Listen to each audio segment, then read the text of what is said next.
how do legal professionals, I do have a quiz question on this, okay?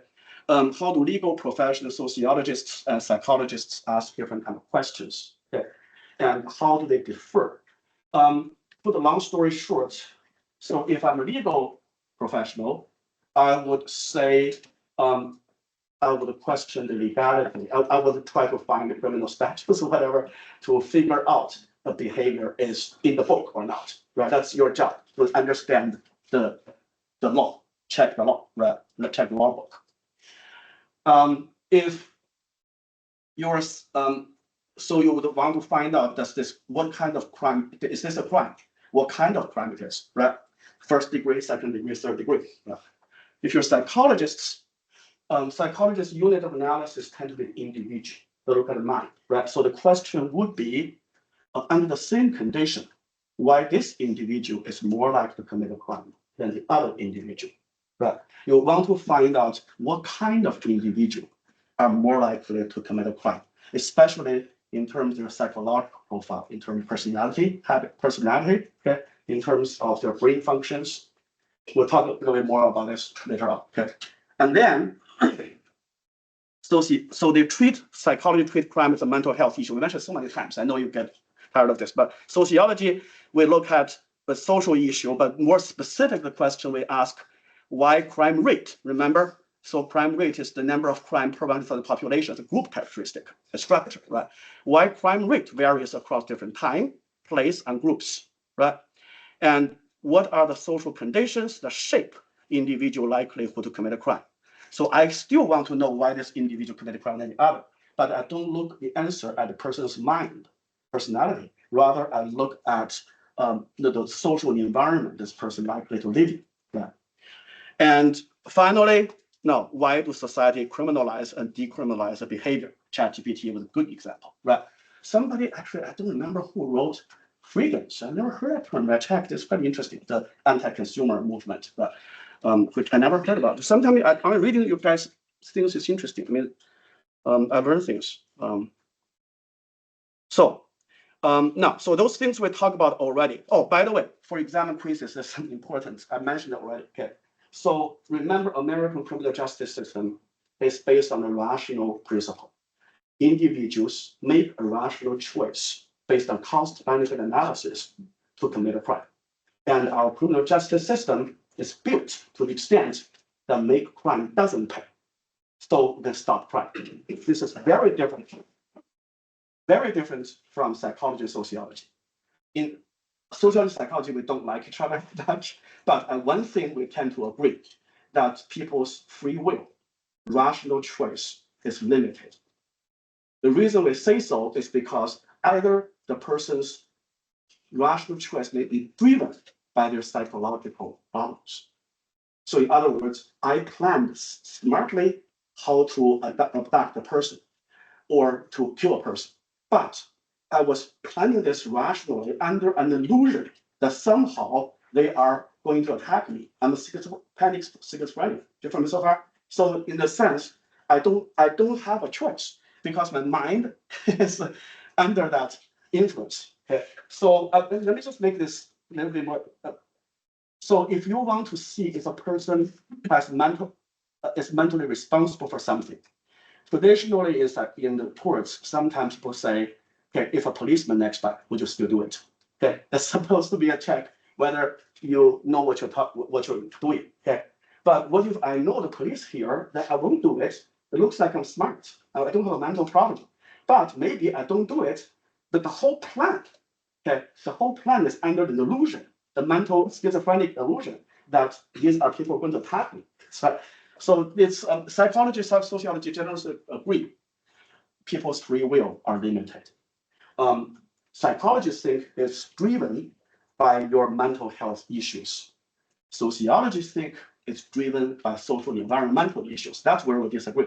But generally speaking, on the limits of free choice, on that part we agree. So that's why I think psychology and sociology tend to be the, in a certain sense, try to mitigate the responsibility of the criminals because of their psychological makeup or their environmental makeup. Okay, so far? Okay. So anyway, so that's I hope this is clear enough. I want to, last time I know I talked a little bit about the psychology biological perspective already, but I want to just refresh a little bit more things I didn't talk about, but I think they are good to know, okay? There are classic things. So I want to share with you this one, okay? I hope it works well. This is the one, I mean, don't be scared of this. I mean, I told you so many times I'm bad with math. I mean, if I can understand, you can understand. It's not that difficult, okay?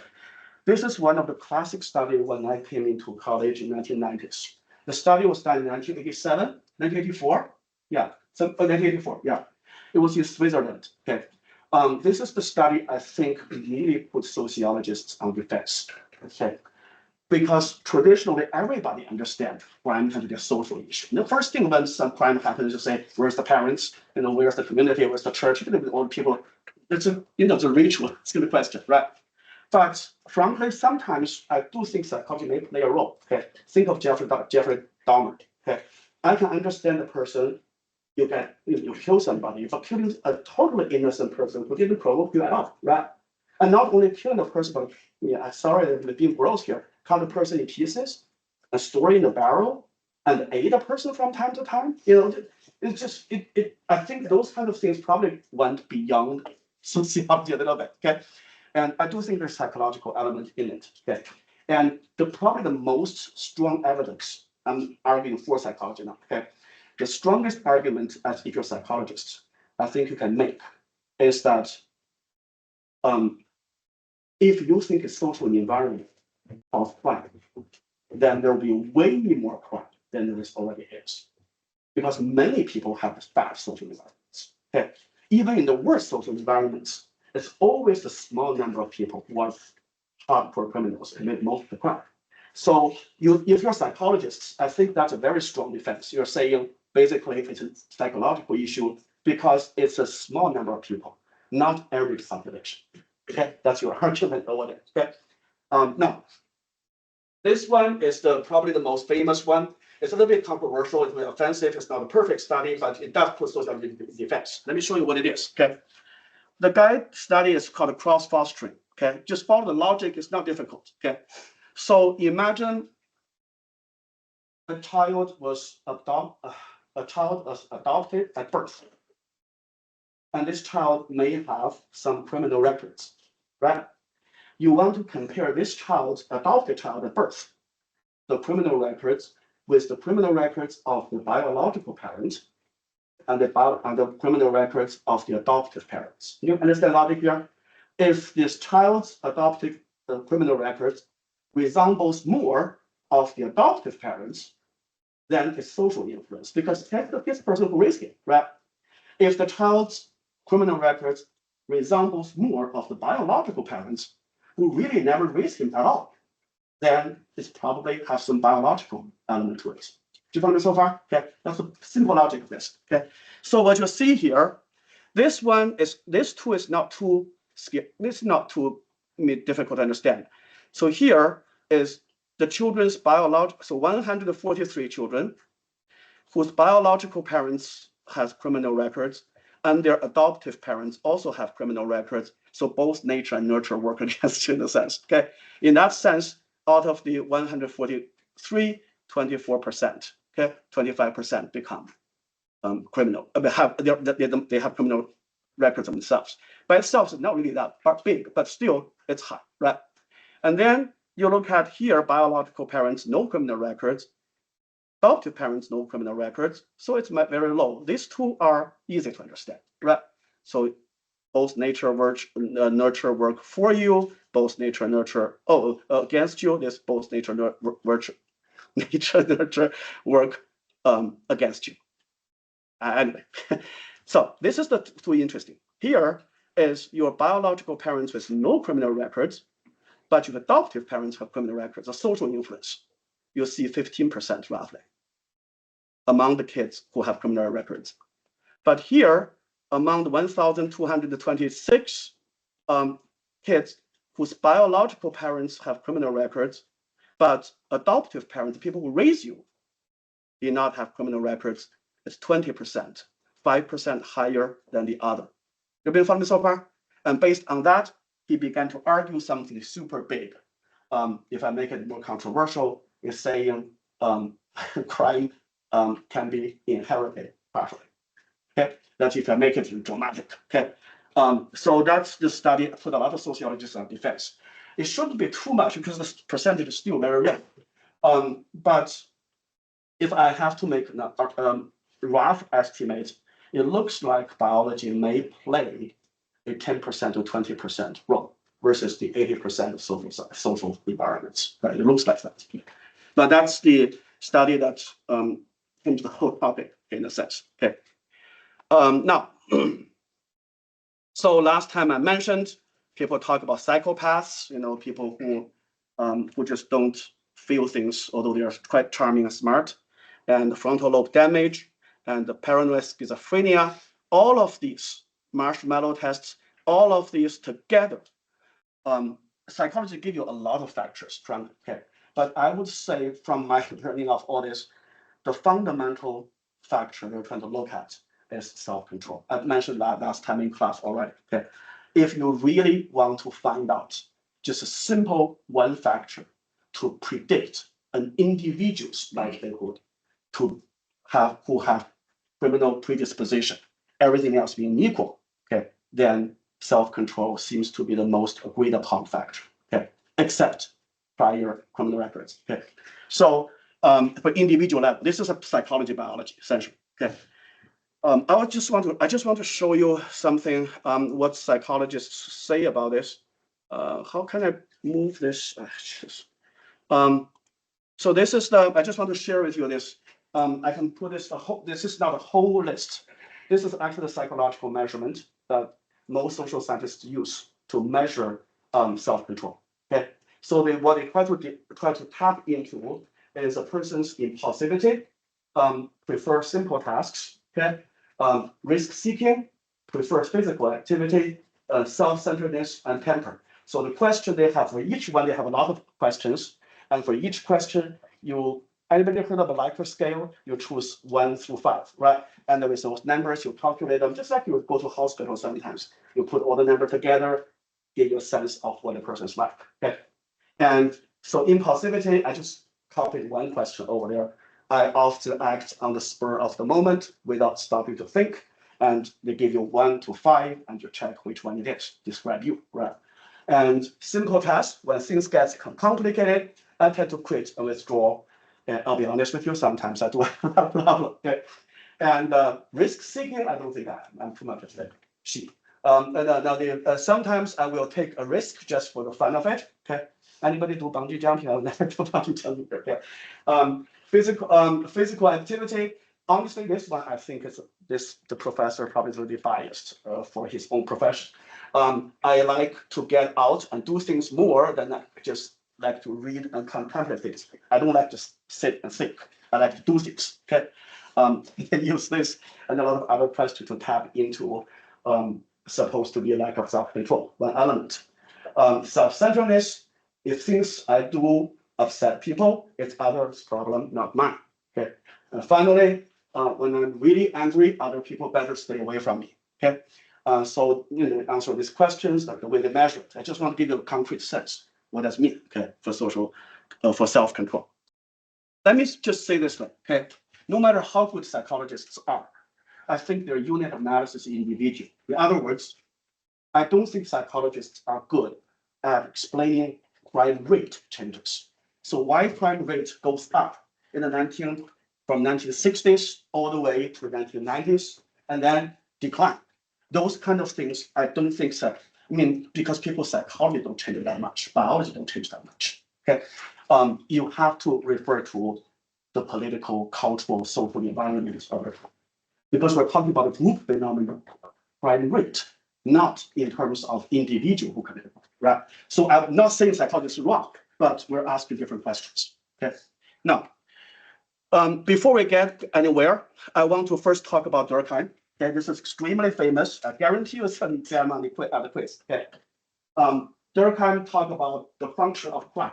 Did we talk about this last time? I don't think we did. Okay, if I did, let me know. Okay, now Durkheim asked a question that most people don't ask.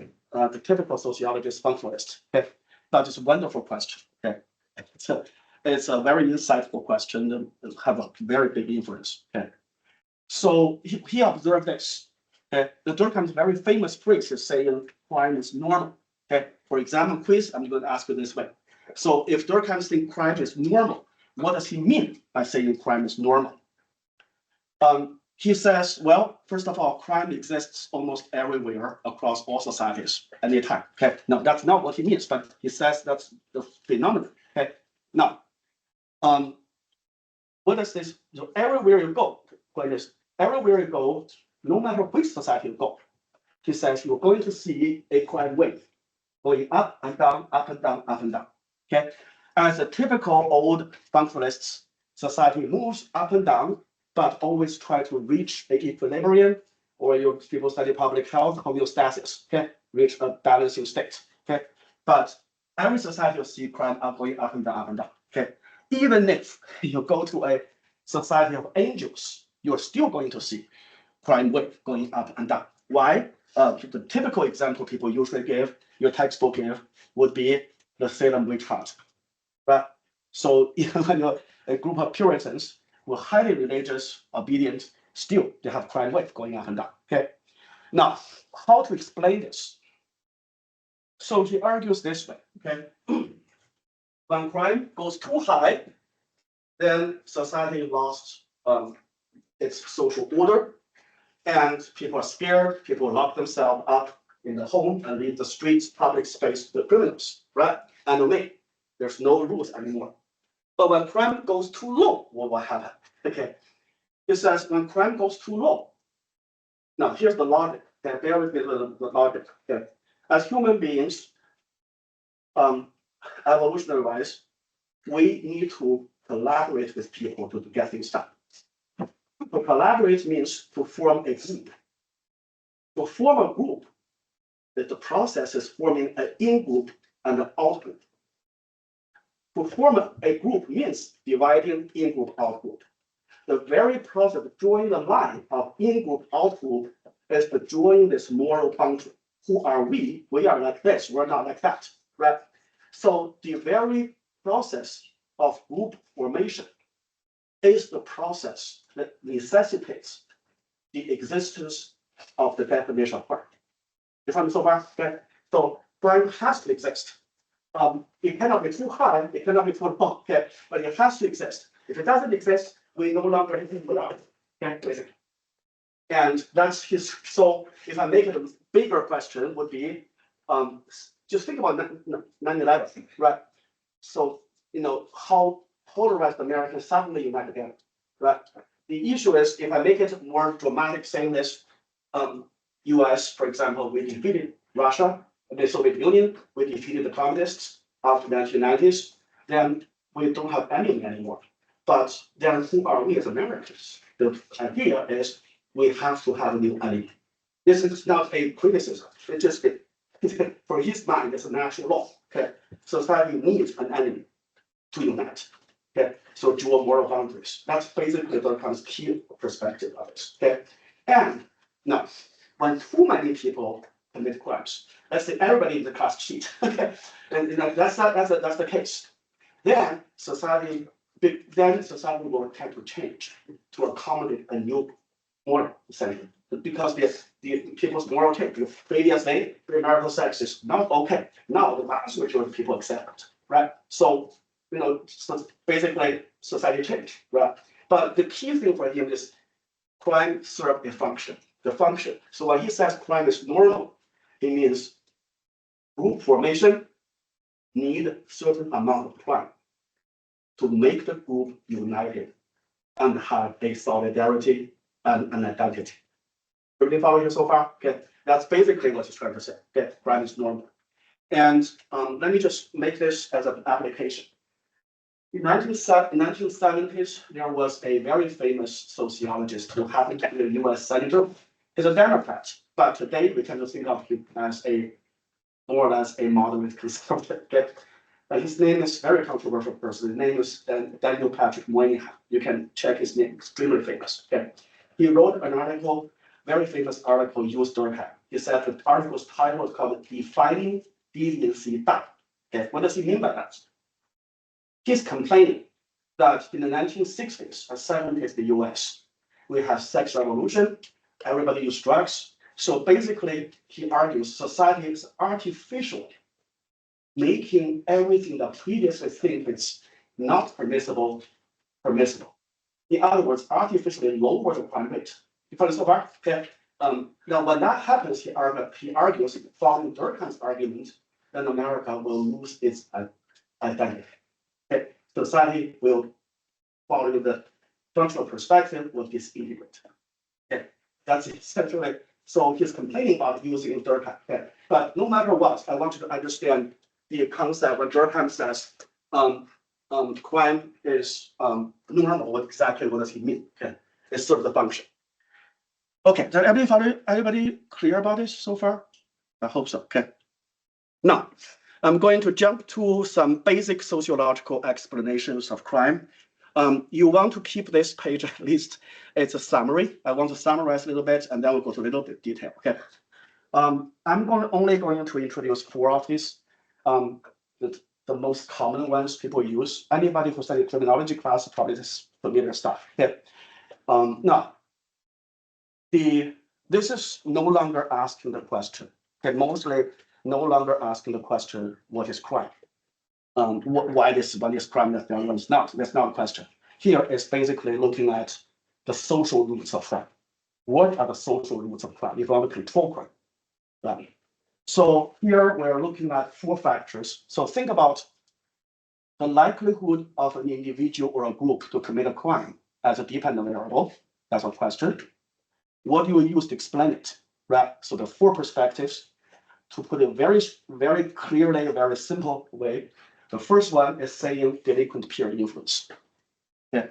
The delinquent peer influence, and everybody knows. I don't know, most people know there's something called crime age curve. Anybody heard this? So basically, crime tend to goes up in early adolescence, about 12 to 15, and then reaches peak about 24, and then began to slowly decline. After 40 or 60, pretty much most people age out, except chronic offenders. So that rule seems to be everywhere in every society across all history. Almost make you feel it's a genetic thing because it happens everywhere across history, regardless of time and space. Right now, so why I'm talking about this is so we know young people tend to so adolescence time is when crime tends to be high. And adolescence time is the time when people are more likely to be influenced by peers, right? Everybody knows this, okay? And so basically for juvenile delinquents, frankly, unless it's murder tend to be a longer act. But for most of them, you catch one, you tend to catch a group. They tend to do things together, okay? So that's delinquent peer influence. The second one I'm going to focus on is called the structural strain. This is one. The second one is actually in your textbook very clearly. Standard 2 pages on this. Okay, structural strain extremely famous. Okay, to put a very long story short, it's focusing on poverty issue.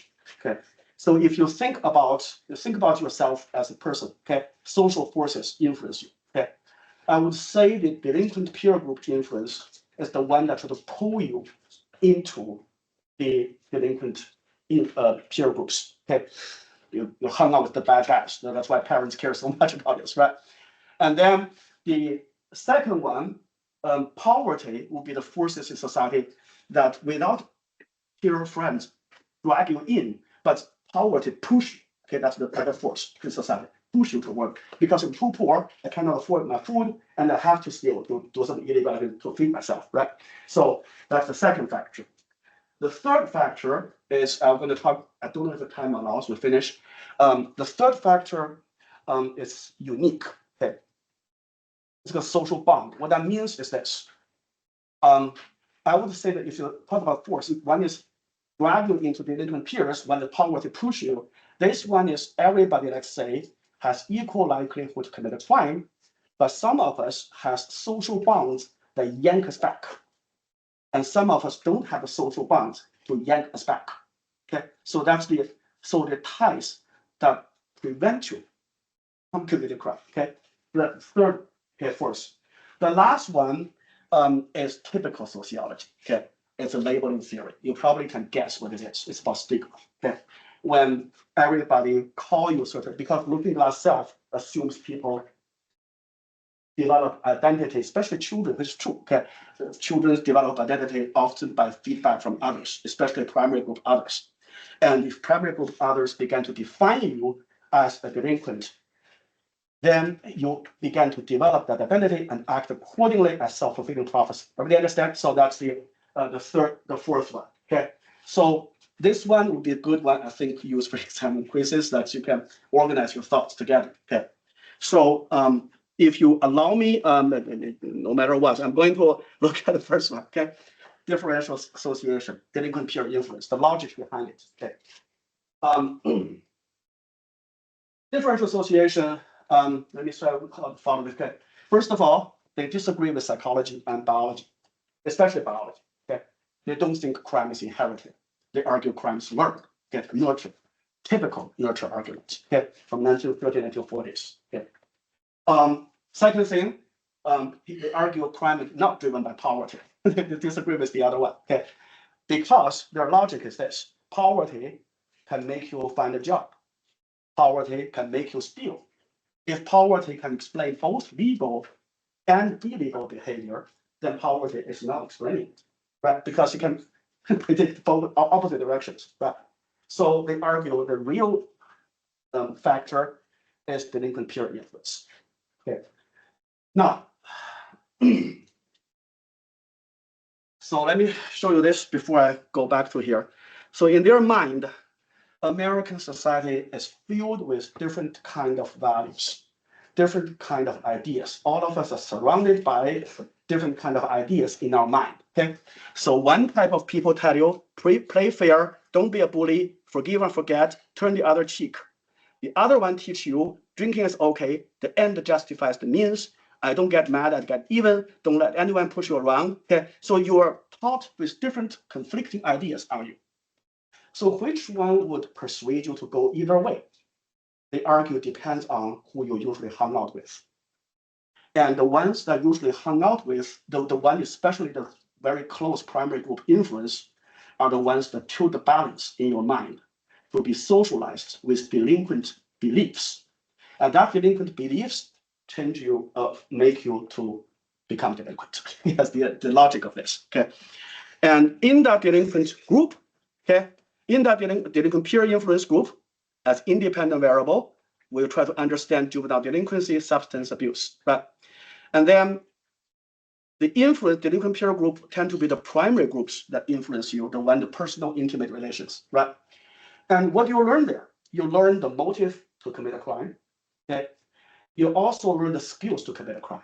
Okay, anybody still remember that Milwaukee? I don't think they have it now. Milwaukee used to have something called the Peer Boys. Is that anybody knows that? Right? So, honestly, if you want me to do it, I can't. Even if I want to do it, I don't know how to start a car without the keys. Right? It's something I have to learn. So their perspective is learning to become a criminal, just like any occupation. There's really nothing so special. Okay. It's really just basically relabel them as delinquents. Okay, but really it's the same process running. The beauty of this perspective, actually, they can explain white collar crime as well, right? Because if you are rich, you have suits and ties, you look decent, but then you are in a corporation that encourage you to tax evasion, whatever, okay? And then you learn the skills to do it, right? So it can explain both poor people's crime and rich people's crime, okay? Because you all learn the same way. This is occupation, right? So that's the differential association theory. Okay, I want to show you one. Bear with me. People don't like number, but this number is actually quite interesting. It become personal to me. I'll be honest with you. Okay, this is only in 1987. This is not the best study. Okay, however, I think it's illustrative. Okay, very clearly illustrated. Okay, imagine I ask you 3 questions. I ask you first, do you like marijuana use? You can say no. I hate marijuana use, no to drugs, 1980s, right? That's what Nancy Reagan asked people to do. Second is I'm neutral, okay? I don't really care. You want to use it, use it. You don't want to use it, it's not none of the business. Okay, the neutral. The last one is positive. And everybody should get high or something. I don't know. Okay, so you have three different perspectives. Your individual belief, right? And then this is the second question asked. How many friends do you have that use marijuana? You found this so far? The third question is, do you use marijuana? Do you find so far? Okay. So based on this, I can find out, for example, okay, this is easy. If on this sample, 265 people have no friends who use marijuana and hate drug use. Okay. Among these, only like 2% use drugs. So it's very, very low, right? That's easy to understand. Here, you have 4 friends use drugs, and you think everybody should get high, and of course, 90%, pretty high, right? Now, what this is interesting.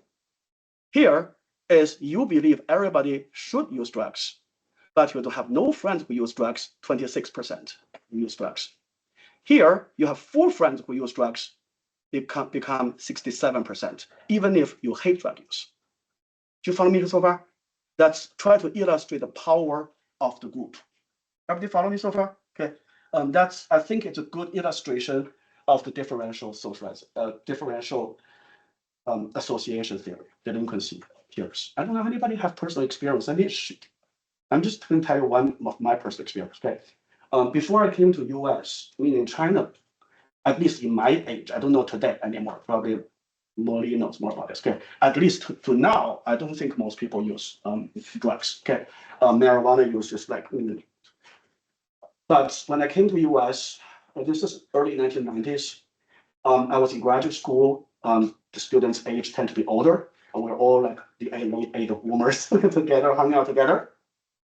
And there's one night, I believe, and everybody was sitting together having fun. And one person began to bring up, I think it's marijuana. It's like dried tobacco, but with, use the paper, wrap it up, right? And then everybody take a sip, circling around. I'm assuming that is, okay. I'm pretty sure. I didn't ask them. I'm pretty sure it is. It's called weed, right? Okay. So, now, I'll be honest with you. When you come to me, the issue shows up. I don't know. I just under the influence. I don't know if you guys are strong enough. I just don't feel. We're so friendly together, all day fun, and suddenly this come to you and I don't want to use drugs. It's too awkward. Okay. So this is early 1990s. Okay, it's not like today yet. Okay. So to be honest with you, I take it. That's a sip or something like this. I smoke a little bit. Okay. What the thing is, actually, I learned something from here. It doesn't work on me. I don't feel. I see other people's eyes getting smaller, and everybody just like smile in a very friendly way. I was how to put it, silly way, and I don't feel a thing, to be honest with you. And then people telling me, Connie, you're not doing the right way. You're supposed to inhale or something. So I tried to inhale. It still didn't work on me. And then I find a perfect excuse of saying, this is so expensive. Why do waste it on me? Because it doesn't affect me at all. Of course, if I try more, probably. But that's my only experience with that. Okay. But the thing is this. Okay. You can tell anybody, and the statute of limitations is over. No, I think I learned something. Not only peer pressure made me do it, but also the fact I didn't feel the thing. If I really feel good about it, I may continue.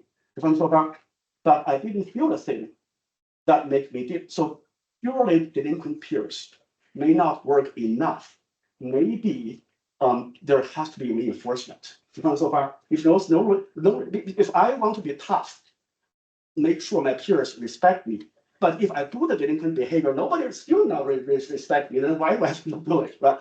So I think that's the delinquent peer may also work with what the people call operant condition, right? That in criminology class you probably learned this already. Okay, so I just think it's there. So if you believe in differential association, what's the practical solution? What's the practical policy that you like? Okay. From what I know, it tends to be boys and girls club, or to be honest with you, I should check. I forgot. Is there a difference between big brother, big sister, and boys and girls club? I have no idea. Is there a difference between them? But What's the difference, you know? Uh, It's like,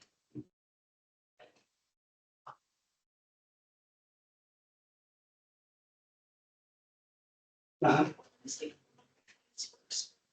big brother, big sister, and there's just like once or twice a week they like meet with their big brother, big sister, like do something. I think that's wrong. I think that's still refer to the big brother, big sister, because they're trying to do is to, since it's delinquent friends, make you delinquent. I want to match you up with those supposed quote unquote upright kids, right? So you want to give them good influence. I have no idea, to be honest with you, sometimes I do think, what made you think it must be the good kid influence the bad kids? Do you think it could be the other way around? The good kids feel their life is much more interesting. So you have no idea.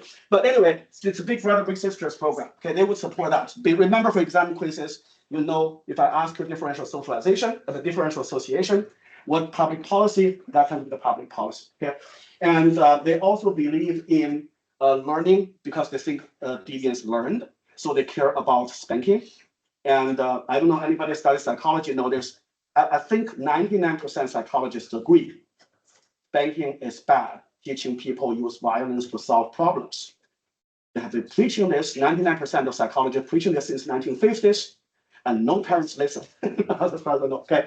So, but anyway, that's learning. They also care about violence on media because it's a learning process. Okay, that's pretty much the differential association. Okay, I know we're like 5 to 10 minutes, but let me finish this at least. Okay, structural stream. I know you're tired, but I have to finish something. Okay, now, so differential association. Structural stream, what it's trying to say. Okay.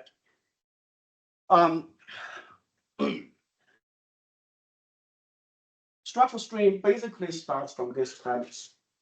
They disagree with learning theory saying Americans have different values, they compete in their minds, that they can peers influence them. Rather, they think everybody in America, most people in America have the value consensus. They have something they all agree upon, which is making money. Okay. So in America, most people care about making money. Now, so everybody has this making money American dream. However, the legal means to get making money are not evenly distributed. From the so far, okay. So this room, everybody has big dream, but not everybody has equal access to the legal means to get the way. Okay. And because of this, some kids will feel stressed out because your hope is dampened. You have big dream, but you know your dream will never be realized in reality. You want so far? So you feel dampened hope, blocked opportunity. And because of that, they argue some kids become smart, okay, quote unquote, okay, in a way that, okay, I'm smart.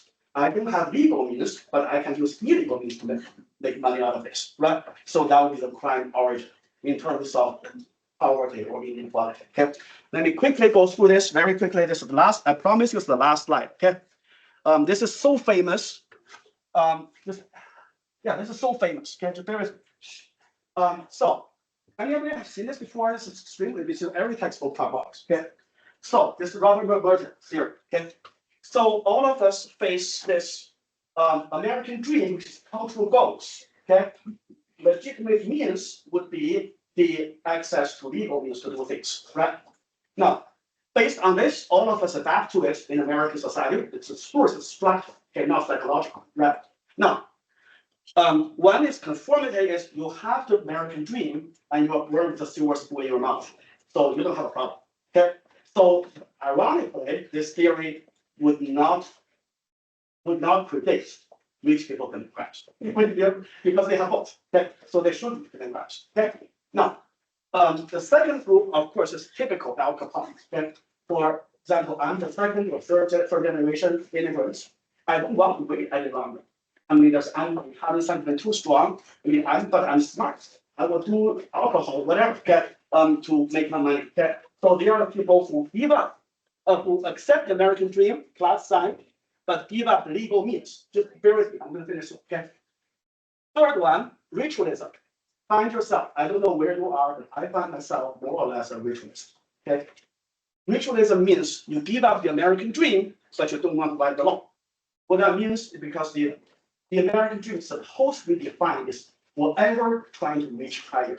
Remember the Andrew Carnegie slogan, like wake up in the morning, every morning wake up, you think you're on the top of the world. Okay, just forever achieving. Okay, just the stress is too much. I'm tired of this. So what I do is, but I don't want that at all. I find a normal job. Okay, not much promotion, but a bit lower middle class job. Every morning, like a robot, I get up at 6 o'clock, go to work. 5 o'clock, go back home, just day in, day out, with a mindless same thing, okay, like the somebody like this. Okay, that's called ritualist. You give up the goal, but you keep the legal means. Okay, he says most people are like that. Third group, retreatists. He called these people drug addicts, for example, who are a member of the population, but not a member of the population, the way he put it. Okay, they don't belong. Okay, they just quit minus and both, right? They quit both the cultural dream and the legal means. They just quit, basically exit society. To be offensive, his role is in the 1940s, 1950s. He included drug addicts, homeless population. He also included welfare population. That's the time we will talk about this. Okay. And then the third one is about the rebels. Rebels, if you know anybody, any group in America like this, let me know. I can't find them. Okay. Rebels are people who I don't want to leave America. I want to give up the American dream and the legal means, but I want to replace it with new dream and new means. Okay, these are people who want to more or less do a moderate revolution. If you find one, the only one that comes to my mind, 1960, whether underground or something like that, okay, but it's very difficult to find in America.